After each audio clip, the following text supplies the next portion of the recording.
After this time was done, Ma began the work that belonged to that day. Each day had its own proper work. Ma used to say, wash on Monday, iron on Tuesday, mend on Wednesday, churn on Thursday, clean on Friday, bake on Saturday, rest on Sunday. Laura liked the churning and the baking days best of all the week. In winter, the cream was not yellow as it was in summer, and butter churned from it was white and not so pretty. Ma liked everything on her table to be pretty, so in the winter time she colored the butter. After she had put the cream in the tall crockery churn and set it near the stove to warm, she washed and scraped a long orange-colored carrot. Then she grated it on the bottom of the old leaky tin pan that Pa had punched full of nail holes for her.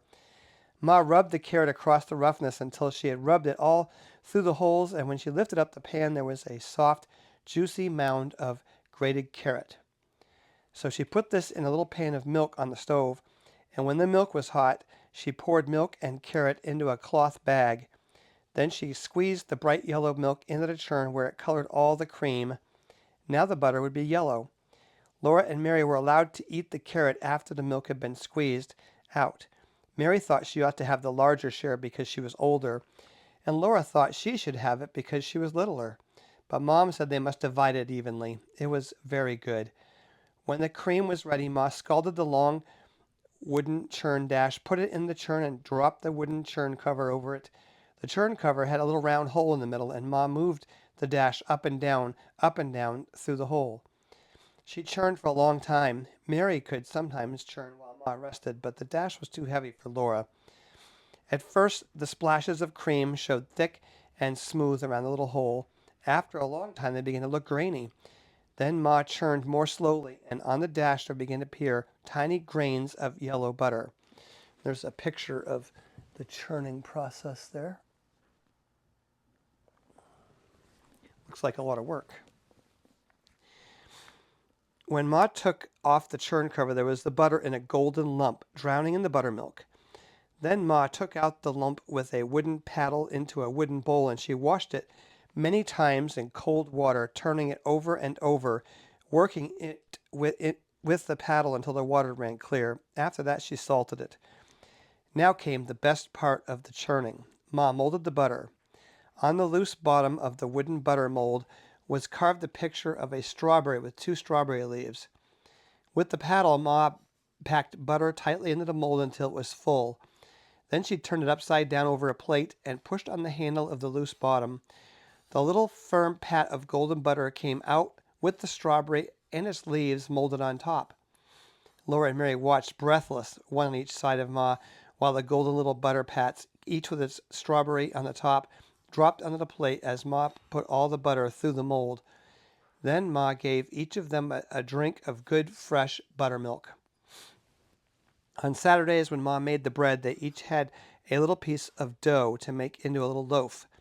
They might have a bit of cookie dough, too, to make little cookies, and once Laura even made a pie in her patty pan.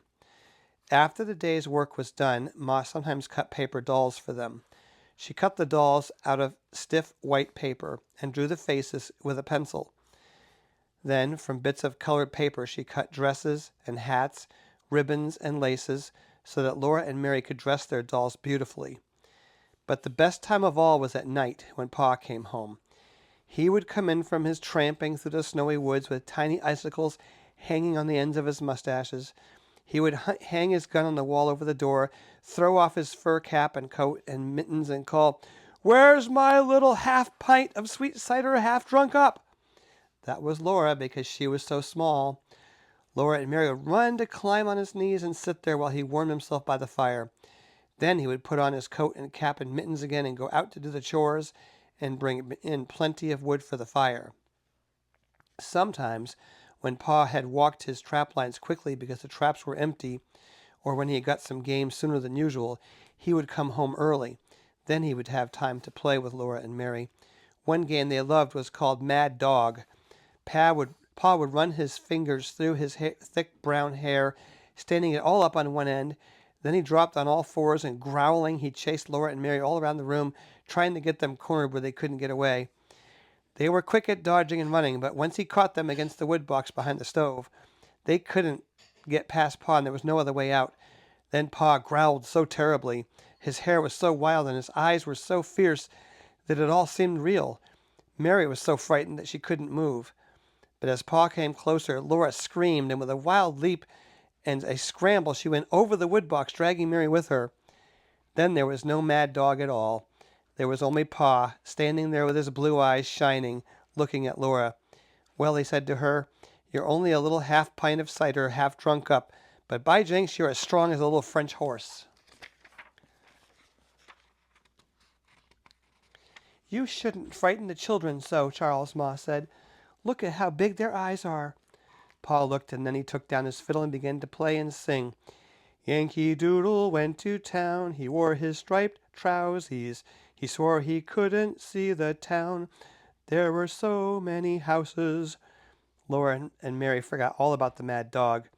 And there he saw some great big guns, big as a log of maple. And every time they turned 'em around, it took 2 yoke of cattle. And every time they fired 'em off, it took a horn of powder. It made a noise like father's gun, only a little nation louder. Pa was keeping time with his foot, and Laura clapped her hands to the music when he sang, and I'll sing Yankee Doodle-dee-doo, and I'll sing Yankee Doodle, and I'll sing Yankee Doodle-dee-doo, and I'll sing Yankee Doodle. All alone in the wild big woods and the snow and the cold, and the little log house was warm and snug and cozy. Pa and Ma and Mary and Laura and baby Carrie were comfortably and happy there, especially at night. When the fire was shining on the hearth, the cold and the dark and the wild beasts were all shut out, and Jack the brindle bulldog and Black Susan the cat lay blinking at the flames in the fireplace. Ma sat in her rocking chair, sewing by the light of the lamp on the table. The lamp was bright and shiny. There was salt in the bottom of its glass bowl with the kerosene to keep the kerosene from exploding, and there were bits of red flannel among the salt to make it pretty. It was very pretty. Laura loved to look at the lamp with its glass chimney so clean and sparkling, its yellow flame burning so steadily, and its bowl of clear kerosene colored red by the bits of flannel. She loved to look at the fire in the fireplace, flickering and changing all the time, burning yellow and red and sometimes green above the logs, and hovering blue over the golden and ruby coals. And then Pa told stories. When Laura and Mary begged him for a story, he would take them on his knee and tickle their faces with his long whiskers until they laughed aloud. His eyes were blue and merry. One night, Pa looked at Black Susan, stretching herself before the fire and running her claws out and in, and he said, Do you know that a panther is a cat, a great big wild cat? No, said Laura. Well, it is, said Pa. Just imagine Black Susan bigger than Jack and fiercer than Jack when he growls. Then she would be just like a panther. He settled Laura and Mary more comfortably on his knees, and he said, I'll tell you about Grandpa and the panther. Your grandpa? Laura asked. No, Laura, your grandpa, my father. Oh, Laura said, and she wriggled closer against Pa's arm. She knew her grandpa. He lived far away in the big woods in a big log house. Pa began, Your grandpa went to town one day and was late coming home. It was dark when he came riding his horse through the big woods, so dark that he could hardly see the road, and when he heard a panther scream, he was frightened, for he had no gun. How does a panther scream? Laura asked. Like a woman, said Pa, like this. Then he screamed, so that Laura and Mary shivered with terror. Ma jumped in her chair and said, Mercy, Charles! But Laura and Mary loved to be scared like that. The horse, with Grandpa on him, ran fast, for it was frightened too. But it could not get away from the panther. The panther followed through the dark woods. It was a hungry panther, and it came as fast as the horse could run. It screamed now on this side of the road, now on the other side, and it was always close behind. Grandpa leaned forward in the saddle and urged the horse to run faster. The horse was running as fast as it could possibly run, and still the panther screamed close behind. Then Grandpa caught a glimpse of it as it leaped from treetop to treetop almost overhead. It was a huge black panther, leaping through the air like Black Susan leaping on a mouse. It was many, many times bigger than Black Susan. It was so big that if it leaped on Grandpa, it could kill him with its enormous slashing claws and its long, sharp teeth. Grandpa, up on his horse, was running away from it just as a mouse runs from a cat. The panther did not scream any more.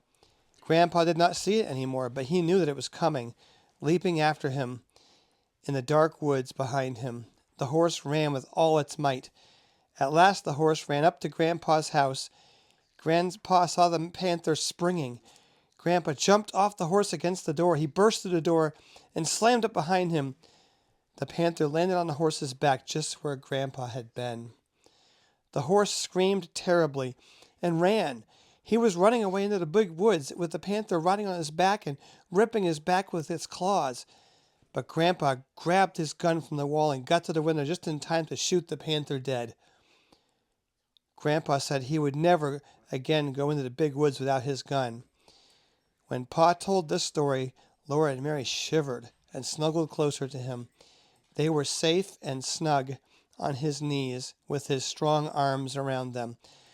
They liked to be there before the warm fire with Black Susan purring on the hearth and good dog Jack stretched out beside her. When they heard a wolf howl, Jack's head lifted and the hairs rose stiff along his back.